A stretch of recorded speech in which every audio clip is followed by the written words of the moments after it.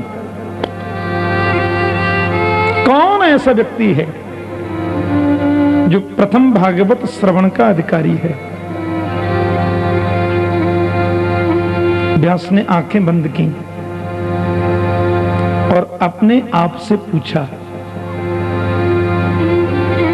तो उनके हृदय से आवाज निकली, हृदयाकाश से,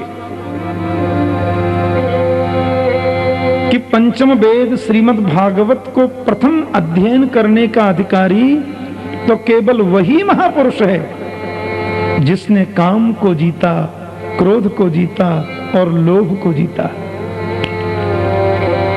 अब ऐसा कौन है?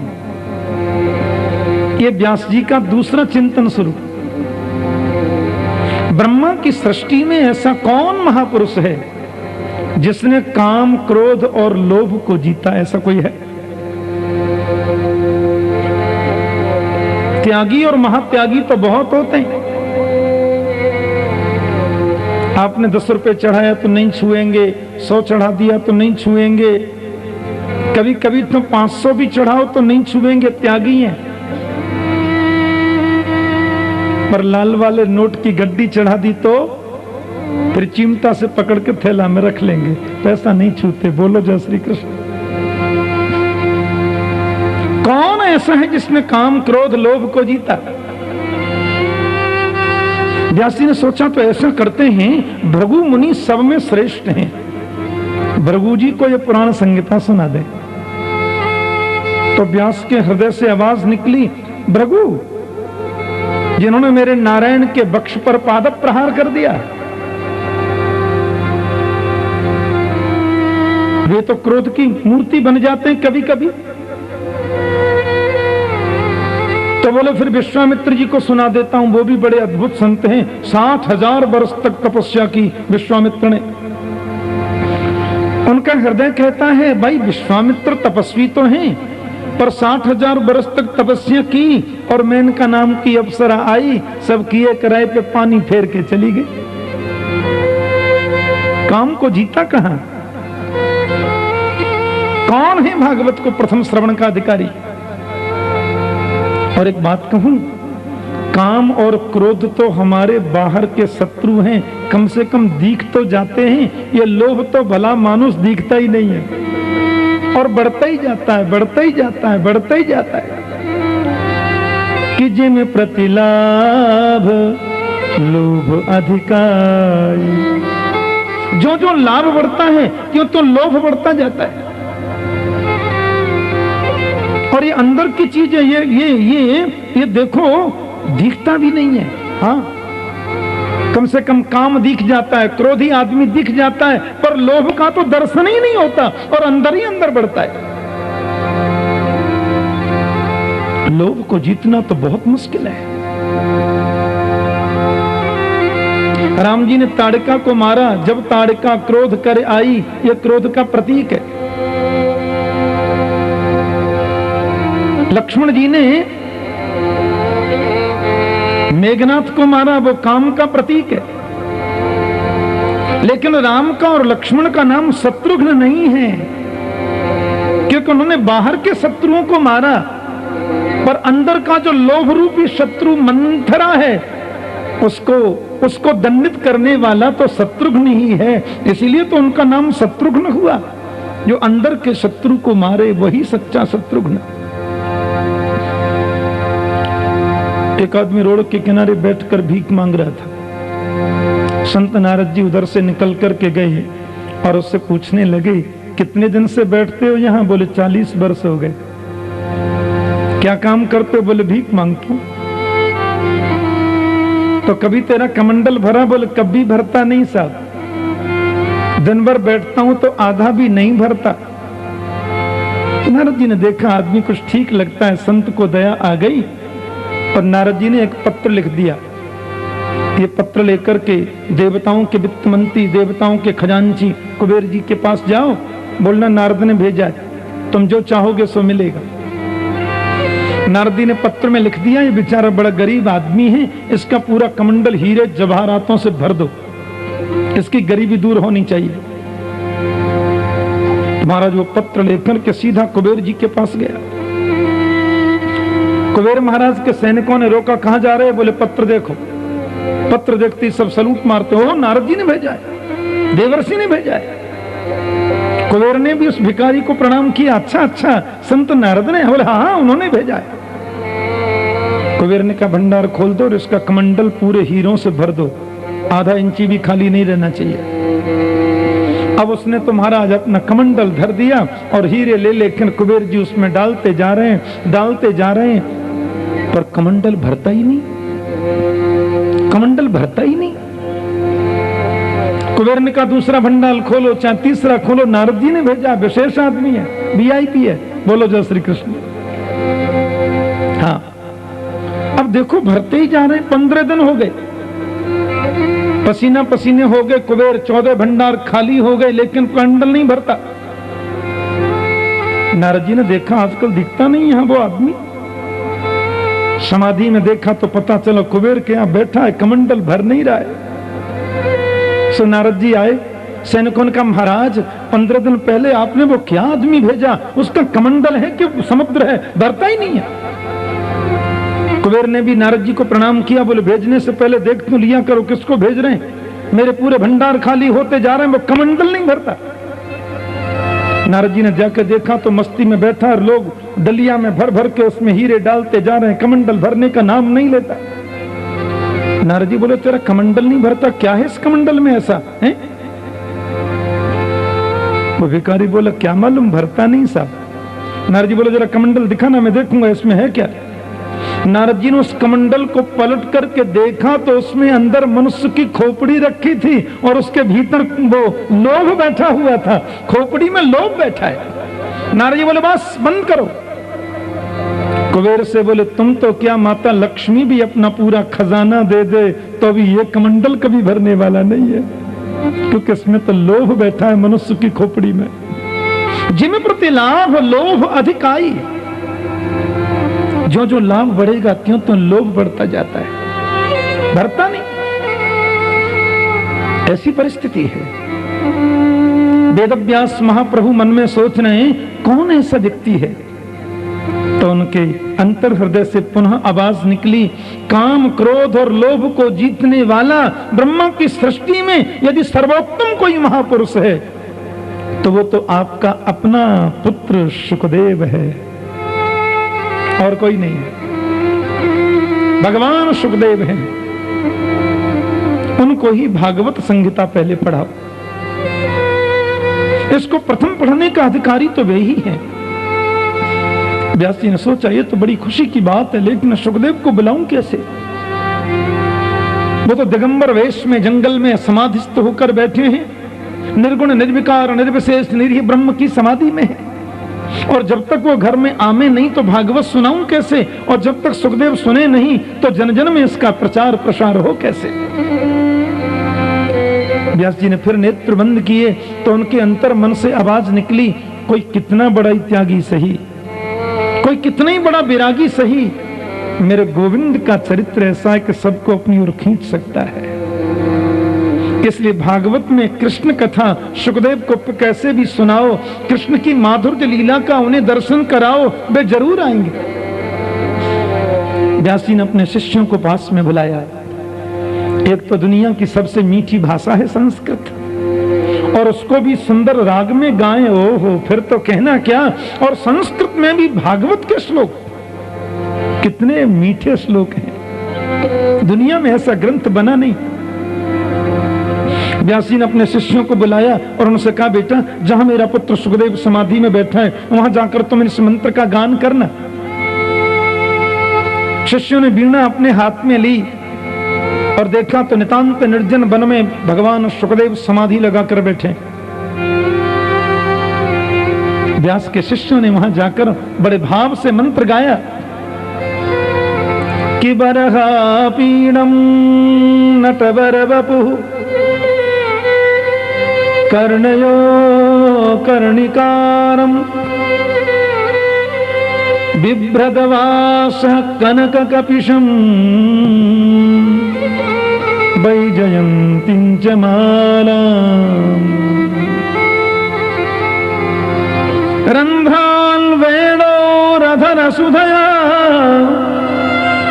पूरयन् गोपवृन्दै वृन्दारण्यं स्वपदरम्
बोलो कोई ये हो फिर समाधि में बैठे। गुरुजी उनकी आंखें खुली, फिर व्यास जी बोले बस करंट लग गया, अब आने की देर है। बोलो जय श्री कृष्ण। ये गोविंद का ऐसी तिरछी चितवन का करंट है, एक बार लग जाए ना तो फिर समझो हो गए काम से।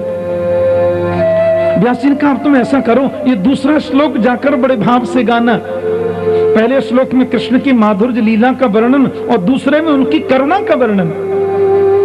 व्यास जी के छोटे छोटे नन्हे शिष्य गए, भगवान सुखदेव समाधि में हैं, लेकिन मन अब जो है थोड़ा सा खिंचता जा रहा है कहीं।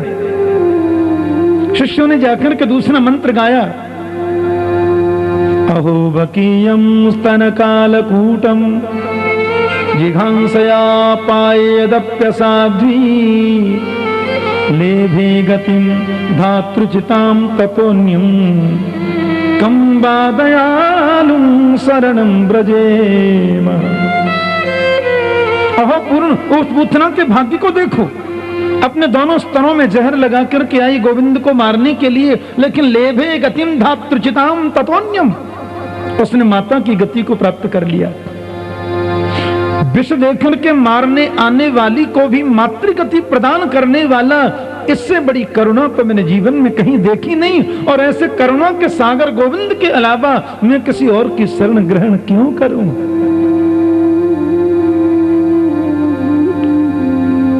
सुखदेव ने कहा सुनो, फिर क्या हुआ? चेला बोले हमको इतना ही आता है, आगे नहीं मालूम। अरे तो आगे भी तो कुछ हुआ होगा, इतनी प्यारी झांकी, इतना सुंदर स्वभाव, लेकिन बाद में क्या हुआ? बोले पिताजी के पास चलो ना, उनके पास तो पूरा ग्रंथ है। महात्मा सुखदेव की आंखों में आंसू आ गए और समाधि छोड़ करके दौड़ पड़े पूज्य पिता के चरणों में आकर बोले मुझे भागवतामृत पान कराइए। जिसकी झांकी का वर्णन इन्होंने अपने मंत्रों में किया, मैं उन्हें देखना चाहता हूं, मैं उनको पाना चाहता हूं। व्यास जी ने सुखदेव को हृदय से लगाया और देखा कि अब भागवत श्रवण की इनकी आकांक्षा बढ़ गई। लेकिन भागवत जो पुराण संहिता है, इसको सबसे पहले मैं अपने पुत्र सुखदेव को सुनाऊं। लोग कहेंगे सबसे बढ़िया चीज अपने बेटे को सुना दी। हाँ,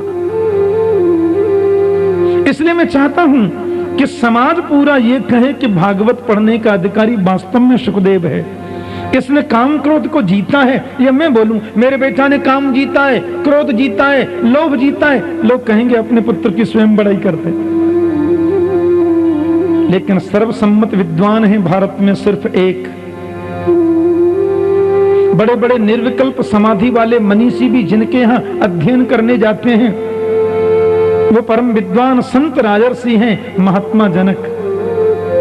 और यदि जनक महाराज की सभा में सुखदेव चला जाए और जनक महाराज ये प्रमाणित कर दें कि सुखदेव ने काम क्रोध को जीता है तो मैं मान सकता हूं और समाज भी मानेगा। बेटा आपकी श्रद्धा है, आपकी भावना है और वो आदरणीय है, लेकिन मैं चाहता हूं कि तुम जनक महाराज के यहाँ जाओ, पहले वेदांत का अध्ययन करो, क्योंकि सर्व वेदांत सारम ही श्री भागवत मिष्यते। भागवत में वेदांत का सार है ना, तो तुम्हें व्याकरण और वेदांत का पहले अध्ययन करना होगा, तो उसके बाद ही तो भागवत में प्रवेश मिलेगा ना। व्यास जी जानते हैं कि ये सब विद्वान हैं, इसको वेदांत क्या पढ़ाना, लेकिन इस बहाने जनक महाराज से प्रमाण पत्र मिल जाएगा। दिगंबर 16 वर्षीय भगवान सुखदेव राजा जनक की नगरी में गए। एक 4 अंगुल की लंगोटी भी शरीर पर नहीं है, एकदम दिगंबर। और जैसे ही जनक महाराज के द्वार पर जाकर के खड़े हुए, महामंत्री ने कहा कहिए। बोले हम व्यास नंदन सुखदेव हैं। पिता महाराज की आज्ञा सिरोधार्य करके महाराज जनक के चरणों में बैठकर वेदांत अध्ययन करना चाहते हैं। श्री जनक महाराज के चरणों में मेरी तरफ से विनम्र प्रार्थना करें आप, यदि मैं इसके योग्य हूं, यदि वो मुझे इस लायक समझते हैं तो कृपया मुझे वेदांत दर्शन कराएं। सेनापति महामंत्री ने जाकर के जनक महाराज को जब ये सूचना दी तो जनक ने कहा जाकर के बोल दो 5 दिन समय नहीं है, द्वार पर खड़े रहें। 5 दिन तक सुखदेव जी द्वार पर खड़े रहे। तपती बालू में, चहकती धूप में ये दिगंबर संत द्वार पर खड़ा है, क्योंकि जनक महाराज के पास में व्यास जी का निवेदन आया है कि मेरा बेटा सुखदेव पहुंचा है आपके यहाँ, परीक्षा ले लेना उसने क्रोध और काम दोनों को जीता है कि नहीं। लोभ का तो प्रवेश में है ही नहीं, मुझे मालूम है। 3 दिन के बाद जनक महाराज ने सेनापति से कहा जाओ और जाकर के सुखदेव के चेहरे को देखना, यदि उनके चेहरे पर जरा भी क्रोध की मात्रा तुम्हें दिखाई दे तो वापस कर देना। सेनापति ने जाकर भगवान सुखदेव का मुखारविंद देखा और जनक महाराज से बोले मैंने बहुत संत देखे पर ऐसा नहीं देखा महाराज। 4 दिन से वो आपके द्वार पर तपती बालू में धूप में खड़ा है, लेकिन उसके चेहरे पर मुझे जरा भी क्रोध की भावभंगिमा दिखाई नहीं दी। महात्मा जनक के नेत्र सजल हो गए और बोले मैं क्या करूं, इतने बड़े महापुरुष का अपमान कर रहा हूं, लेकिन उनके पिताजी की आज्ञा है, मुझे इनकी परीक्षा तो लेनी ही होगी, कोई उपाय नहीं है। 5 दिन बाद जनक महाराज द्वार पर आए। कहिए कैसे मिलना है? आप श्री से मिलना था। पूज्य पिता का आदेश है मैं आपके चरणों में बैठकर वेदांत अध्ययन करूं। यदि आप मुझे इस लायक समझते हैं तो कृपया मुझे दीक्षित करें। जनक ने कहा ठीक है, अभी समय नहीं है, आप जरा बैठिए, 3 दिन और लगेंगे। 5 दिन द्वार पर खड़े रहे धूप में और यह प्रमाणित हो गया कि सुखदेव ने क्रोध को जीता है। आजकल के ज्ञानियों को आपकी जगह जरा तुम कह करके देखो ना, जरा भी सम्मान में कमी हो गई तो आग बबूला हो जाएंगे महाराज, और भस्म होने का शाप तो आपको दे ही डालेंगे, हनुमान चालीसा भी आता हो चाहे नहीं। बोलो जय श्री कृष्ण। हाँ, बस विषम परिस्थितियों को भी जो मुस्कुरा करके निकाले वही संत है। विपरीत परिस्थितियों में जो भी हंसकर जो समय को निकाल जाए वही सच्चा संत है। दुख में तड़पो मती, सुख में फूलो मती, प्राण जाए मगर नाम भूलो मती। मुरली वाले को मन से रिझाते चलो, कृष्ण गोविंद गोपाल गाते चलो। जीवन की विषम परिस्थितियों को भी मुस्कुरा करके निकाल देना। क्रोध हमारा नौकर है, मालिक नहीं बनाना। जनक महाराज ने सुखदेव जी को भेज दिया, एक झूला पर जाकर महात्मा जी बैठ गए। अब तो एक से एक परम सुंदरी अप्सरा में, कोई जल लेकर आ रही हैं, कोई इत्र लेकर आ रही हैं, कोई दुग्ध लेकर आ रही हैं, पर निर्विकल्प समाधि में बैठे महात्मा सुखदेव। एक अप्सरा तो उनकी बगल में बिल्कुल स्पर्श करके मानो आलिंगन की परिस्थिति में उनके पास में बैठ गई, पर भगवान सुखदेव के मन में कोई विकार नहीं आया। कोई कहता हम हलवा नहीं खाते, खाओगे कहां से, तुमको मिलता ही नहीं है। नहीं खाना तो वो है, मिलने पर भी इच्छा न हो। हम तो ब्रह्मचारी हैं, शादी किसी ने करी नहीं, दांत देखने कोई आया नहीं, बेटी किसी ने दी नहीं, तो ब्रह्मचारी तो ऑटोमेटिक ही रहोगे। लेकिन सच्चा ब्रह्मचारी कौन है? असंख्य विश्व सुंदरी नारियों के बीच में रहकर भी जो मन को जीते, और ऐसा ब्रह्मचारी तो सिवाय सुखदेव स्वामी के दूसरा कौन हो सकता है? एकदम कामदेव के समान सुंदर, परंतु जरा भी मन में विकार पैदा नहीं हुआ। जनक महाराज के पास सूचना गई, महाराज वहां कोई फर्क नहीं पड़ रहा है, आप स्वर्ग की अप्सराएं भी भेज दो तो वहां कोई फर्क नहीं पड़ता, वो तो उसी समाधि में है, वही मुस्कुराहट, वही चेहरे की आभा प्रभा। जनक महाराज आकर के सुखदेव स्वामी के चरणों में गिर के बोले, क्षमा करें, मैं आपको वेदांत नहीं पढ़ा सकता। सुखदेव बोले, कोई अपराध हो गया मुझसे, कोई गलती हो गई मुझसे? बोले महाराज मैं वेदांत क्या पढ़ाऊं, वेदांत का सशक्त हस्ताक्षर तो आप हैं, वेदांत तो स्वयं आप हैं, वेदांत की व्याख्या तो आप हैं, आपको मैं क्या वेदांत पढ़ाऊं? और जनक ने प्रमाणित कर दिया, सुखदेव ने काम क्रोध लोभ तीनों को जीता है, इस पर उनका स्पर्श भी नहीं है। भगवान वेदव्यास के चरणों में आकर जब सुखदेव जी ने प्रार्थना की, तो वेदव्यास ने सोचा कि इनको भागवत तो मुझे पढ़ानी है, पर दिगंबर आदमी भागवत नहीं पढ़ सकता। हमारी शास्त्रीय परंपरा में जो बिल्कुल नग्न रहते हैं उसको पुराण को स्पर्श करना भी मना है, सीखने की बात तो दूर है, वो पुराण की कथा नहीं कर सकते। इसलिए हमारी वैष्णवी परंपरा में दिगंबर का मतलब है कौपीनधारी, कौपीनधारी को भी दिगंबर कहते हैं। एकदम जो नग्न होते हैं उनको फिर शहरों में गांवों में आना वर्जित है। बोलो जय श्री कृष्ण। तो सुखदेव भगवान दिगंबर हैं, तो व्यास जी महाराज ने पहले उन्हें कौपीन धारण कराई, और कौपीन बंत को भी हमारे शास्त्रों में दिगंबर की संज्ञा दी गई है। यदि सुखदेव जी कौपीन भी धारण न करते तो पुराण संहिता का वाचन करने का उनको अधिकार नहीं मिलता। और फिर समाधिस्थ होकर सुखदेव बैठे, समाधि भाषा व्यासस्य, महर्षि वेदव्यास की समाधि भाषा श्रीमद् भागवत का भगवान सुखदेव ने सविधि अध्ययन किया, और भागवत अध्ययन करते करते उनका मन तो गोविंद के चरणों में लग गया। सुखदेव जी स्वयं कहते हैं, परनिष्ठितोपि निर्गुण्यो उत्तम श्लोक लीलया, मैं तो निर्गुण में परनिष्ठित था, पर गोविंद की लीलाओं ने मुझे खींच लिया। ग्रहीत चेता राजर से आख्यातम अवधीतवान, मैंने फिर भागवत का अध्ययन किया। और सुखदेव सीधे वन को चले गए और वहां गोविंद के चरणों में बस मन को लगाया।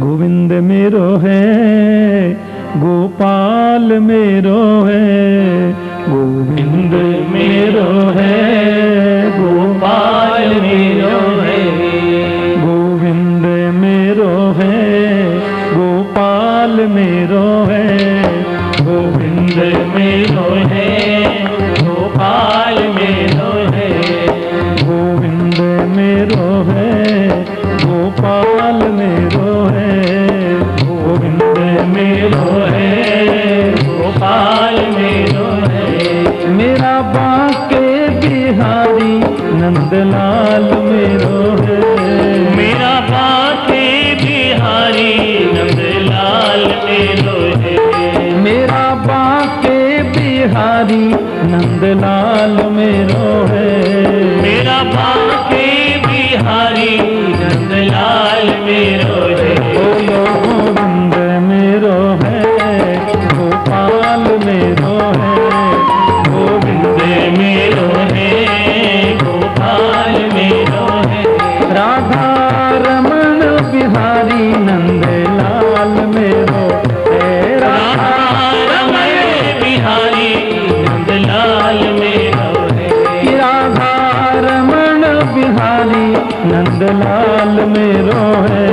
राधा रमण बिहारी नंदलाल मेरो है। गोविंद मेरो है, गोपाल मेरो है। गोविंद मेरो है, गोपाल मेरो है। बोलो गोविंद मेरो है, गोपाल मेरो है। गोविंद मेरो है, गोपाल मेरो है। वृंदा विपिन बिहारी नंदलाल मेरो है। विपिन बिहारी नंदलाल मेरो है। यमुना पुलिन बिहारी नंदलाल मेरो है। पुलिन बिहारी नंदलाल मेरो है। यमुना पुलिन बिहारी नंदलाल मेरो है। पुलिन बिहारी नंदलाल मेरो है। मेरा बांका बिहारी नंदलाल मेरो है। मेरा नंदलाल मेरो है। मेरा बांके बिहारी नंदलाल मेरो है। मेरा बांके बिहारी नंदलाल मेरो है। बोलो गोविंद मेरो है, गोपाल मेरो है। गोविंद मेरो है, गोपाल मेरो है। जय जय गोविंद मेरो है, गोपाल मेरो है। गोविंद मेरो है, गोपाल मेरो है। राधा वल्लभ बिहारी नंदलाल मेरो है। राधा वल्लभ बिहारी नंदलाल मेरो है। श्री राधा वल्लभ बिहारी नंदलाल मेरो है। राधा वल्लभ बिहारी नंदलाल मेरो है। राधा रमण बिहारी नंदलाल मेरो है। राधा रमण बिहारी नंदलाल मेरो है। राधा रमण बिहारी नंदलाल मेरो है। राधा रमण बिहारी नंदलाल मेरो है। प्यारो रास बिहारी नंदलाल मेरो है। रास बिहारी नंदलाल मेरो है। रास बिहारी नंदलाल मेरो है। रास बिहारी नंदलाल मेरो है। सेवा कुंज बिहारी नंदलाल मेरो है। सेवा कुंज बिहारी नंदलाल मेरो है। प्रभु दान बिहारी नंदलाल मेरो है। दान बिहारी नंदलाल मेरो है। बोलो गोविंद मेरो है, गोपाल मेरो है। गोविंद मेरो है, गोपाल मेरो है। बोलो गोविंद मेरो है, गोपाल मेरो है। गोविंद मेरो है, गोपाल मेरो है। राधा गोविंद बिहारी नंदलाल मेरो है। राधा गोविंद बिहारी नंदलाल मेरो है। राधा गोविंद बिहारी नंदलाल मेरो है। राधा गोविंद बिहारी नंदलाल मेरो है। प्रभु मान बिहारी नंदलाल मेरो है।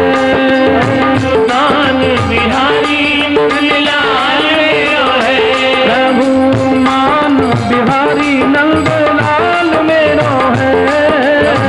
मान बिहारी नंदलाल मेरो है। मुरली को बजैया नंदलाल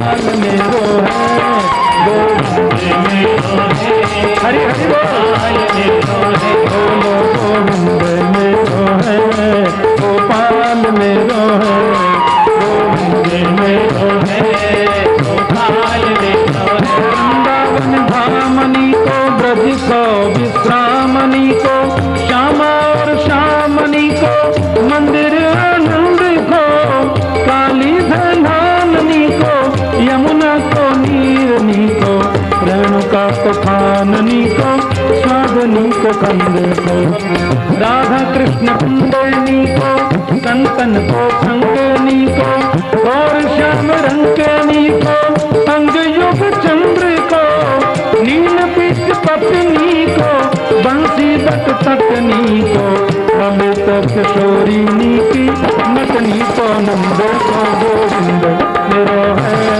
गोपाल मेरो है, गोविंद मेरो है, गोपाल मेरो है, बोलो गोविंद मेरो है, गोपाल मेरो है, गोविंद मेरो है, गोपाल मेरो है। मेरा बाके बिहारी नंदलाल मेरो है, बाके बिहारी नंदलाल मेरो है, हे प्रभु बाके बिहारी नंदलाल मेरो है, बिहारी नंदलाल मेरो है, बोलो गोविंद मेरो है, गोपाल मेरो है, गोविंद मेरो है, गोपाल मेरो है। जो गोविंद को अपना मानते बड़े भाव से गाएं, जो अपना मानते नहीं है वो न गाएंगे, रखा जाता है। गोविंद मेरो है, गोपाल मेरो है, गोविंद मेरो है, गोपाल मेरो है, हे राधा रास बिहारी नंदलाल मेरो है, राधा रास बिहारी नंदलाल मेरो है, हे सेवा कुंज बिहारी नंदलाल मेरो है, सेवा कुंज बिहारी नंदलाल मेरो है, वृंदा विपिन बिहारी नंदलाल मेरो है, विपिन बिहारी नंदलाल मेरो है, वृंदा विपिन बिहारी नंदलाल मेरो है, विपिन बिहारी नंदलाल मेरो है, वृंदा विपिन बिहारी नंदलाल मेरो है, विपिन बिहारी नंदलाल मेरो है, गिरिराज बिहारी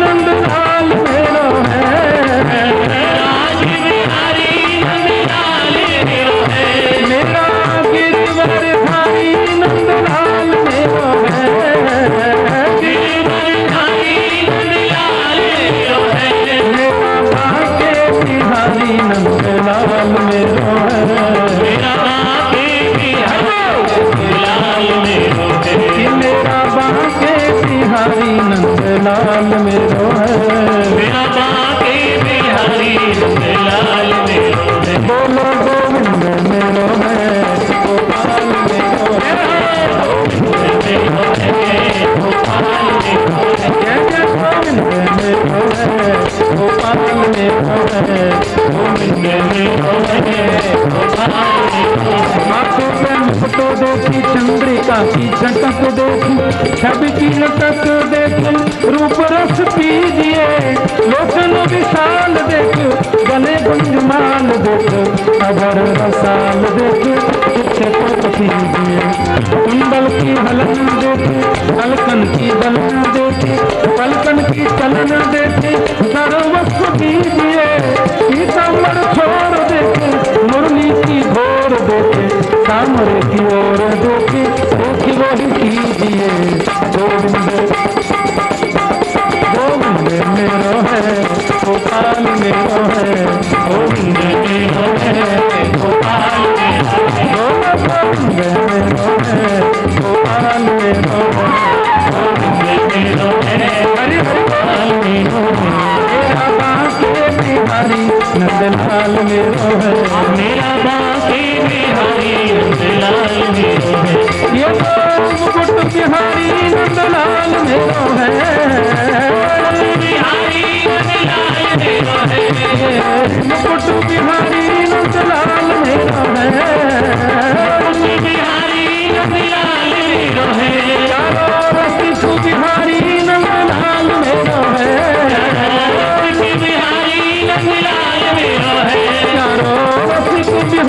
नंदलाल मेरो है, बिहारी नंदलाल मेरो है, ब्रजराज बिहारी नंदलाल मेरो है, राज बिहारी नंदलाल मेरो है, ब्रजराज बिहारी नंदलाल मेरो है, राज बिहारी नंदलाल मेरो है, मेरा बांके बिहारी नंदलाल मेरो है, मेरा बांके बिहारी नंदलाल मेरो है, मेरा वल्लभ बिहारी नंदलाल मेरो है, राधा वल्लभ बिहारी नंदलाल मेरो है, बोलो गोविंद मेरो है, गोपाल मेरो है, गोविंद मेरो है,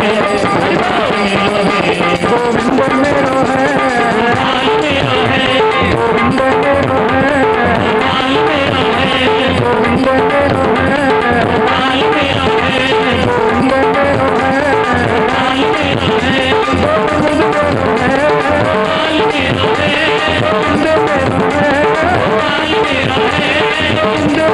गोविंद मेरो है, गोपाल मेरो है, गोविंद मेरो है, गोपाल मेरो है, गोविंद मेरो है, गोपाल मेरो है, गोविंद मेरो है, गोपाल मेरो है, गोपाल मेरो है, गोपाल मेरो है, गोविंद मेरो है, गोपाल मेरो है, गोविंद मेरो है, गोपाल मेरो है, गोविंद मेरो है, गोविंद मेरो है, गोपाल मेरो है, गोविंद मेरो है, गोपाल मेरो है, गोविंद मेरो है, गोपाल मेरो है, गोविंद मेरो है, गोपाल मेरो है, गोविंद मेरो है, गोपाल मेरो है, गोविंद मेरो है, गोपाल मेरो है, गोविंद मेरो है, गोपाल मेरो है, गोपाल मेरो है, गोविंद मेरो है, गोपाल मेरो है, गोविंद मेरो है, गोविंद मेरो है, गोपाल मेरो है, गोपाल मेरो है, गोविंद मेरो है, गोपाल मेरो है, गोविंद मेरो है, गोपाल मेरो है, गोविंद मेरो है, गोविंद मेरो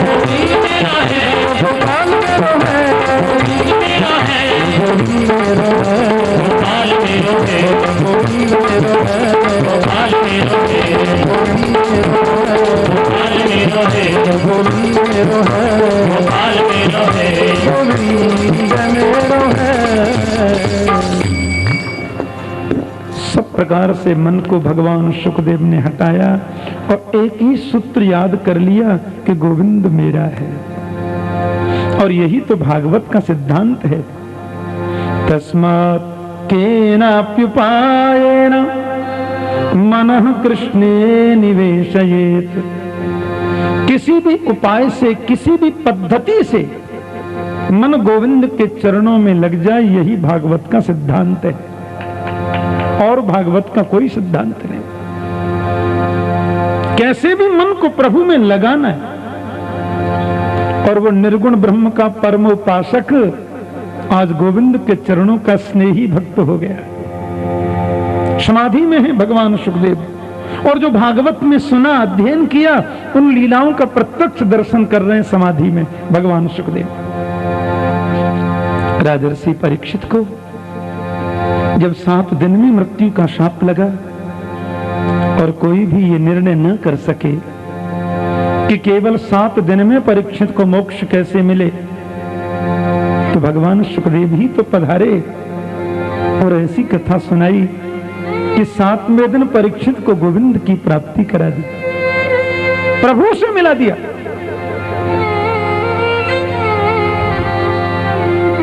ऋषियों ने कहा, महाराज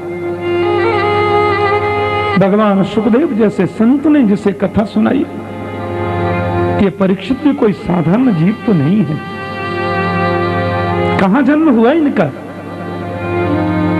कैसे 7 दिन में मरने का शाप लगा और क्यों लगा, और सुखदेव जी कैसे इनकी सभा में आ गए कथा सुनाने। तो श्री सूत जी कहते हैं, ऋषियों, परीक्षित के जन्म के प्रसंग को बताना मैं जरूरी समझता, फिर भी बताऊंगा। एक ऋषि ने कहा, महाराज जब आप जरूरी नहीं समझते तो बताएंगे क्यों?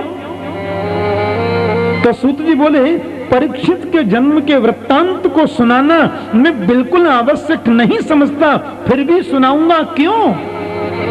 क्योंकि बक्षे कृष्ण कथोदयम, क्योंकि परीक्षित के जन्म की कथा से मेरे गोविंद की कथा का उदय होता है। और जिस मनुष्य के जन्म की कथा से परमात्मा की कथा उदय होती हो, वो मनुष्य की कथा, वो भक्ति की कथा भगवान की कथा से कम नहीं हो सकती, इसलिए मैं जरूर सुनाऊंगा। वक्षे कृष्ण कथोदयम, उसी से कृष्ण कथा का उदय होगा।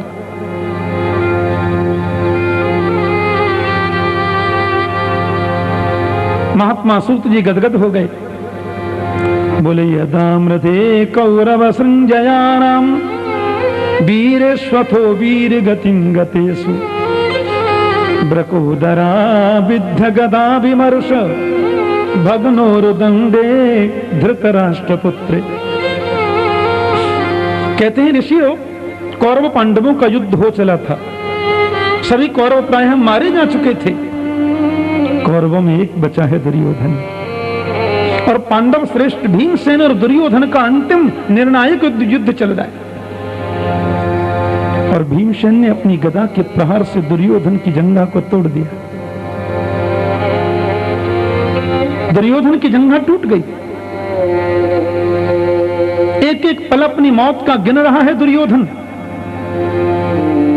ऊंच निवास नीच करतूती, कभी कभी लोग गद्दी पर ऊंची पर बैठ जाते हैं, पर उनका कर्म निकृष्ट होता है। ये जरूरी नहीं है कि हम श्रेष्ठ हो गए। मति 4 प्रकार की होती है। एक होती है मति, एक होती है सुमति, एक होती है महामति, तो एक होती है मंदमति। ये मति क्या है? मति है अपने में प्रसन्न है, अपने में मस्त है, न उधो की लेनी न माधो की देनी, ये केवल मति है। और सुमति क्या है? सुमति है जियो और जीने दो, हम प्रसन्न हैं, तुम प्रसन्न रहो, ये प्रभु से प्रार्थना करते हैं। हम भी प्रसन्न खुश और आप भी खुश, स्वयं सुखी रहें, दूसरे को सुखी रहने दें, और वो दूसरे की सुखी में प्रसन्नता व्यक्त करें, ये सुमति का लक्षण है। और एक होती है महामति। महामति क्या है? अपने भले ही तकलीफ में रह लें, पर दूसरे को तकलीफ होने नहीं देंगे। अपने भले ही भूखे रह जाएं, पर आगंतुक को भूखे रहने नहीं देंगे। अपने भले ही बर्बाद हो जाएं, पर तुम्हें बर्बादी से बचाने का प्रयास करेंगे। इसको बोलते हैं महामति। और मंदमति क्या है? बोले अपना भले ही सब कुछ झोंक दें, पर तुम्हें चैन से रहने नहीं देंगे। बोलो जो श्री कृष्ण। अपना 1 लाख बर्बाद करके भी तुम्हें कैसे मटिया मेट करें, ये हमेशा चिंतन रहना, ये मंदमति का लक्षण है।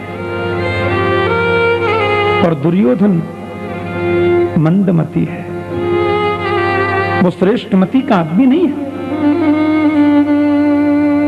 और जो मंदमति होते हैं ना सज्जनों, वो मरते मरते अपने स्वभाव को नहीं छोड़ते। ईर्ष्या जिसके दिल में